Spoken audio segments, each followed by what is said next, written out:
దేశ రాజధాని ఢిల్లీలో ఏం జరుగుతుందో మనకు తెలిసిందే. ఆహ్, ధర్మేంద్ర ప్రధాన్ ఎవరైతే ఉన్నారో కేంద్ర విద్యాశాఖ మంత్రి, నీట్ పేపర్ వరుస లీకుల్ని బాధ్యత వహిస్తూ ఆయన రాజీనామా చేయాలంటూ సీజీపీ కార్యకర్తలు, సీజీపీ సంబంధించిన క్యాడర్ అంటే కాక్రోచ్ జనతా పార్టీ కావచ్చు, సామాజిక ఉద్యమకారులు సోను వాంగ్‌చుక్ కావచ్చు, చాలామంది వాళ్ళకి మద్దతు ఇవ్వటం కావచ్చు, చాలామంది పొలిటీషియన్స్ అంటే విపక్షాలు మద్దతు ఇవ్వటం, అదే సినీ సెలబ్రిటీలు వెళ్ళి వాళ్ళకి మద్దతు పలకటం కావచ్చు, సంఘీభావం తెలపడం ఇదంతా కూడా జరుగుతున్న పరిణామాలు జరుగుతున్న నేపథ్యంలో ఆల్రెడీ నిజానికి సీజీపీకి మద్దతు ఇస్తున్న వాళ్ళు చాలామంది సినీ ప్రముఖులు కూడా ఉన్నారు. 'ప్రకాష్ రాజు', 'షబానా ఆజ్మీ', హుమా ఖురేషి, 'సోనాక్షి సిన్హా' ఇట్లా చాలామంది స్టార్స్ వాళ్ళకి మద్దతు పలుకుతూ ఉన్నారు.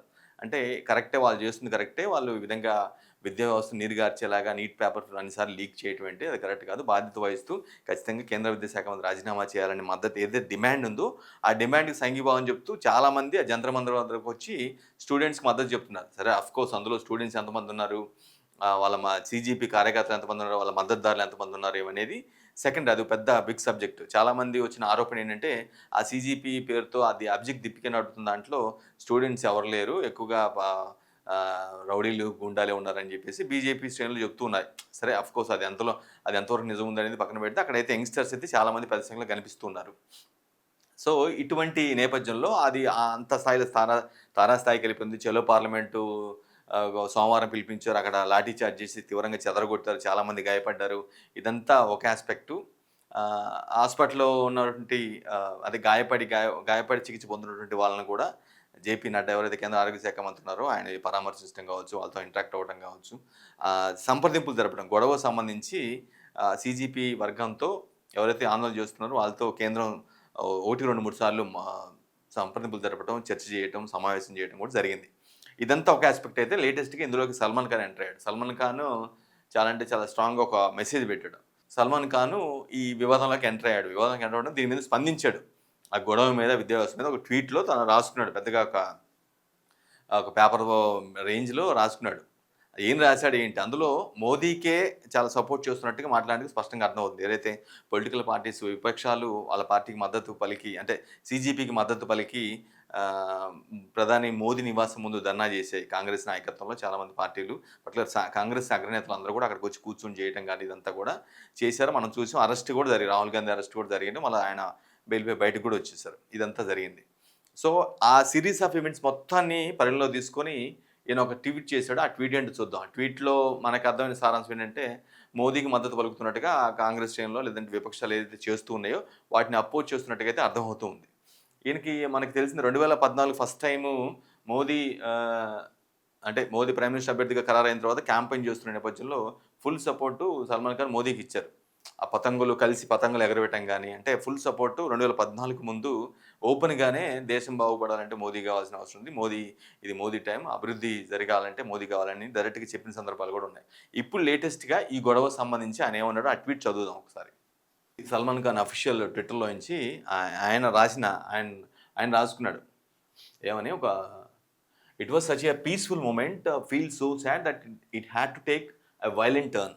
ఇది చాలా అంటే అక్కడ జరుగుతుంది, జంతర్ మంతర్ దగ్గర నడుస్తున్నటువంటి ఏదైతే ఆందోళన నడుస్తూ ఉందో అదంతా కూడా చాలా పీస్‌ఫుల్‌గా నడుస్తుంది. కానీ అనుకోకుండా చాలా నన్ను బాధించిందేంటంటే ఇది ఒక హింసాత్మకంగా మారటం నన్ను బాధించినట్టుగా నాకు అనిపించింది అని పెడుతున్నాడు. I feel my heart goes out to the students and their families who were hurt. Paper leak is a very serious issue. ఎవరైతే గాయపడ్డారో పోలీసులు లాఠీ చార్జ్‌లో గాయపడ్డారో, ఆ ఆందోళనలో గాయపడ్డారో వాళ్ళకి, వాళ్ళ ఫ్యామిలీస్‌కి వారి వారి అంటే అతను ఒక ఎమోషనల్‌గా ఫీల్ అవుతూ ఆ మాట చెప్పాడు. Paper leak is a very serious issue. Paper leak అనేది చాలా అంటే చాలా సీరియస్‌గా చూడాల్సిన issue. And I'm glad to know and see that the kids of our country have come together for a better education system and their parents supported them. So, ఇక్కడ నాకేమనిపిస్తుందంటే అది చాలా సీరియస్ ఇష్యూ. సో, ఇటువంటి serious issue మీద పిల్లలంతా కూడా students అంతా కూడా ఐక్యం అవ్వటం, వాళ్ళు ఎడ్యుకేషన్ సిస్టమ్ అంటే మంచి విద్యా వ్యవస్థ కోసం వీళ్ళంతా ఐక్యమై పోరాటం చేయటం కావచ్చు, వాళ్ళని పేరెంట్స్ సపోర్ట్ చేయటం చాలా సంతోషం కలిగించింది నన్ను. చాలా ఆనందంగా అనిపించిందని చెప్తున్నాడు. సెకండ్‌లో I truly appreciate the stand they have taken. వాళ్ళు ఏదైతే నిర్ణయం తీసుకున్నారో దాన్ని నేను చాలా అప్రిషియేట్ చేస్తున్నా. Showing dedication, sincerity and keenness to study hard and make their future and a greater educated India. So వాళ్ళు చూపిస్తున్నటువంటి అంకిత భావం కావచ్చు, సిన్సియారిటీ కావచ్చు, ఈ విషయంలో వాళ్ళకున్నటువంటి చురుకుదనం కావచ్చు, టు కష్టపడి చదవాలి, ఫ్యామిలీ ముందుకెళ్ళాలి, బెటర్ పొజిషన్‌కెళ్ళాలి లైఫ్‌లో అని ఏదైతే వాళ్ళు ఫీల్ అవుతున్నారో, ఆహ్, ఒక విద్యా భారతాన్ని రూపొందించడంలో వాళ్ళు కూడా భాగం అయ్యేలాగా ఉన్నారు కాబట్టి, అది నాకు అప్రిషియేట్ చేస్తున్నానని చెప్తున్నారు. This andolan, this protest is the right way to go about it and the students have done this peacefully. ఇది ఒక రైట్ వేనే. ఇలాంటి నిరసన ఆందోళన జరపడం ఒక రైట్ వేనే. This andolan, this protest is the right way to go about it and the students have done this peacefully. Students అంతా కూడా చాలా ప్రశాంతంగానే చేస్తున్నారు, చేశారని చెప్తున్నాడు. So courageous and brave. వాళ్ళు చాలా ధైర్యంగా ఉన్నారు, చాలా తెగువతో ఉన్నారు. Driven and motivated towards education. This generation will make India proud. So ఒక country driven and motivated towards విద్య వైపుగా పరుగులు తీస్తున్నట్టుగా, అంటే పరుగులు తీస్తున్నట్టే వాళ్ళ మోటివేటెడ్గా విద్య వైపు, విద్య బలోపేతం కోసం కావాలంటే విద్యా వ్యవస్థ బలోపేతం కోసం వాళ్ళు చేస్తున్నట్టుగా అనిపిస్తుంది. This generation will make India proud. ఖచ్చితంగా ఈ జనరేషన్ దేశాన్ని ఈ జనరేషన్ చూసి దేశం గర్వపడేలాగా ఉంది అనే ప్రాస్పెక్ట్ కూడా బాగుంది. ఈ 2 లైన్ల వరకు అంత బాగుంది. ఇక్కడ నెక్స్ట్ నుంచి మాత్రమే కొంత మోదీకి చేయగొట్టినట్టుగా, కాంగ్రెస్కి స్ట్రాంగ్ కౌంటర్ ఇచ్చినట్టుగా అయితే నాకు అర్థమవుతుంది ఇక్కడ. This issue is between the students and the education system. ఈ ఏదైతే వివాదం నడుస్తుందో ఇది స్టూడెంట్స్కి భారతీయ విద్యా వ్యవస్థ మధ్య నడుస్తున్నటువంటి వివాదం. It should not be hijacked politically. ఇది ఎట్టి పరిస్థితుల్లో రాజకీయ రంగు పులుముకొని అందులో బ్లాక్ అయ్యేలాగా ఉండకూడదు. రాజకీయ పార్టీలు దాన్ని ఒక ఆసరాగా చేసుకొని దాన్ని ఒక బ్లాక్ చేసినట్టుగా, హైజాక్ చేసినట్టుగా, వాళ్ళు ఏదో పొలిటికల్ మైలేజ్ పొందడం కోసం ఈ విధంగా చేయటం కరెక్ట్ కాదు. షుడ్ నాట్ బి బ్లాక్డ్ అంటున్నాడు. Should not be hijacked politically. ఈ 2 పాయింట్సే ఈ ట్వీట్లో చాలా ఇంపార్టెంట్గా మారాయి. ఎంటైర్ ట్వీట్లో ఆయన చేసినటువంటి పేపర్ ట్వీట్లో మొత్తం కూడా, అంటే ఒక పేపర్ రేంజ్లో ఉన్నటువంటి ట్వీట్లో ఈ రెండే మోదీకి చేయగొట్టినట్టుగా, కాంగ్రెస్ని అపోజ్ చేసినట్టుగా స్పష్టంగా కనిపిస్తుంది. మరోసారి చదువుతాను. This issue is between the students and the education system. It should not be hijacked by politically. ఎట్టి పరిస్థితుల్లో రాజకీయాలకి ఇక్కడ తావులేదు. రాజకీయ వైపుగా రాజకీయ రంగం పులుముకోకూడదు అనే ప్రాస్పెక్ట్ చెప్తున్నారు. విచ్ మీన్స్ ఏదైతే లాఠీ చార్జ్ తర్వాత కాంగ్రెస్ పార్టీ కావచ్చు, విపక్షాలు కావచ్చు, ఇవన్నీ కూడా అక్కడికి ఎంటర్ అయ్యి ధర్నా చేయడం కావచ్చు, ప్రధానమంత్రి మోదీ రెసిగ్నేషన్ అడగడం కావచ్చు, అంటే రెసిగ్నేషన్ డిమాండ్ చేయటం, ధర్మేంద్ర ప్రధాన్ రెసిగ్నేషన్కి, అమిత్ షా రెసిగ్నేషన్కి డిమాండ్ చేయటం, ఇవన్నీ కూడా పొలిటికల్ టర్న్ తీసుకున్నాయి. అవి కరెక్ట్ కాదు అంటే ఇండైరెక్ట్గా సూచిస్తుంది. ఇక్కడ మెన్షన్ చేయలేదు అవన్నీ కూడా. పొలిటికల్ టర్న్ తీసుకోకూడదు, రాజకీయ రంగం పులుముకోకూడదు అనే విషయాన్ని ఇక్కడ చెప్తున్నారు. The credit should only go to the students of our country and I am sure the government will also give them all the support and make it a stronger education system. ఇది కూడా, ఈ point కూడా, credit అంతా కూడా స్టూడెంట్స్కి పోవాలి. మన దేశ credit should only go to the student of our country and I'm sure the government will also give them all support and make. అంటే ఆయన ఈ ఆందోళనలో క్రెడిట్ మొత్తం కూడా వాళ్ళకి, స్టూడెంట్స్కి పోవాలి. అట్ ది సేమ్ టైం తాను ఏం ఆశిస్తున్నాడు అంటే, ఆశిస్తున్నాడు గవర్నమెంట్ కూడా వాళ్ళకి ఫుల్ సపోర్ట్ ఇచ్చి ఒక మంచి విద్యా వ్యవస్థను తయారు చేసేందుకు అన్ని విధాలు సపోర్ట్ ఆశిస్తున్నానని కూడా చెప్పాడు. The government will also give them all the support and make it A stronger education. ఒక బలమైనటువంటి విద్యా వ్యవస్థను రూపొందించడంలో ప్రభుత్వం కూడా వారి పిల్లలతో స్టూడెంట్స్తో సహకరించి చేస్తుందని ఆశిస్తున్నట్టుగా చెప్తున్నారు.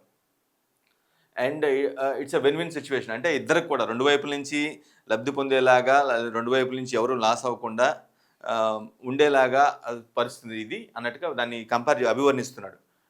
It's a win situation. Hoping and praying for a positive decision. God bless all of you who want be educated.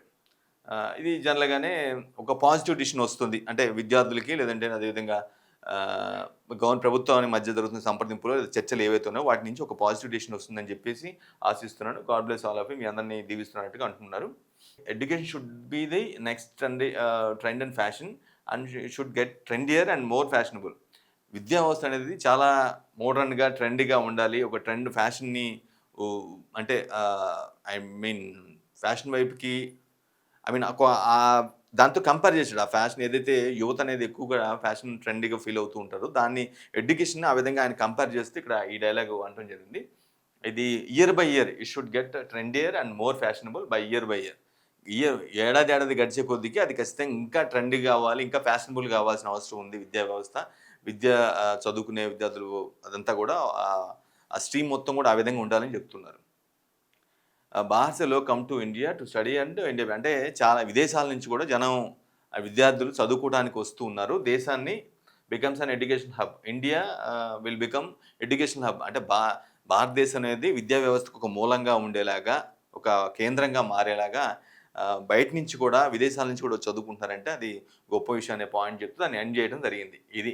ఇందులో ఇక్కడ ఆయన చేసిన వాటిల్లో ఇది ఇక్కడి నుంచి ఈ ఫస్ట్ 3 లైన్‌లు మాత్రం ఫస్ట్ 4 లైన్‌లు మాత్రం ఖచ్చితంగా కాంగ్రెస్‌ని అపోజ్ చేస్తూ, విపక్షాలను అపోజ్ చేస్తూ, మోదీని సపోర్ట్ చేస్తున్నట్టుగానే, బీజేపీకి అంటే ఎన్డీఏ ప్రభుత్వాన్ని సపోర్ట్ చేస్తున్నట్టుగానే ఈ ఉంది. ఇంత రాసిందో ఇందులో ఈ 4 లైన్‌లు మాత్రం ఖచ్చితంగా ప్రభుత్వానికి, ఎన్డీఏ ప్రభుత్వానికి అనుకూలంగా ఉండేలాగైతే స్పష్టంగా అర్థమవుతుంది. ఇది ఒక రకంగా చెప్పాలంటే అంటే ఒక పెద్ద స్టారు, బాలీవుడ్ స్టారు, దేశవ్యాప్తంగా ప్రపంచవ్యాప్తంగా ఫ్యాన్స్ ఉన్నటువంటి వ్యక్తి తన ఒపీనియన్ ఈ విధంగా పంచుకున్న నేపథ్యంలో కొంత వైరల్‌గా మారింది సల్మాన్ ఖాన్ ట్వీట్.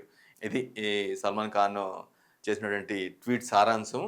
ఆఫ్‌కోర్స్ అది వాళ్ళ ఫైట్ అది జంతరమంతరంగా కొనసాగుతూనే ఉంది.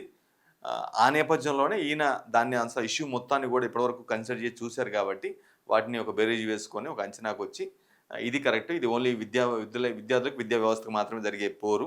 దీంట్లో పొలిటికల్‌గా టర్న్ తీసుకోకూడదు. పొలిటికల్ పార్టీస్ ఇన్వాల్వ్ కాకూడదు అనే ప్రాస్పెక్ట్‌లో చెప్తూనే గవర్నమెంట్ కూడా ఖచ్చితంగా ఒక బెస్ట్ ఎడ్యుకేషన్ సిస్టమ్ పాలిసీ ఏర్పాటు చేయడంలో భాగంగా పిల్లలు కూడా, స్టూడెంట్స్ కూడా దానికోసమే ఫైట్ చేస్తున్నారు. ఒక మంచి ఎడ్యుకేషన్ పాలసీ కావాలని చెప్పి.